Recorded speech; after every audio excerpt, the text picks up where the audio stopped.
బీజాక్షరాలతో ఉంటుంది. 24 బీజాక్షరాలే గాయత్రికి. 24 బీజాక్షరాలకి ఒక్కొక్క బీజాక్షరానికి ఒక్కొక్క ఋషి, ఒక్కొక్క బీజాక్షరానికి ఒక్కొక్క దేవత. మరి 24 బీజాక్షరాలతో ఉన్న గాయత్రిని నియమంతో చేసినటువంటి వాడికి బుద్ధి వైభవం ఎందుకు రాదు? వచ్చి తీరుతుంది. మరి గాయత్రి వైభవాన్ని పొందాలి అంటే శ్రీరామాయణాన్ని చదివితే చాలు. ఎందుకని? శ్రీరామాయణం ప్రతి ఒక్క అక్షరానికి 1000 శ్లోకాలుగా వ్యాఖ్యానం.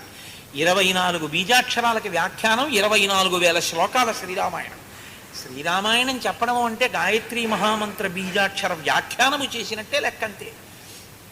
రామాయణం చదువుకుంటున్నావు అంటే గాయత్రి మహామంత్ర బీజాక్షర వ్యాఖ్యానములను చదువుకుంటున్నావు అని గుర్తు. కాబట్టి అది ఏం చేస్తుంది?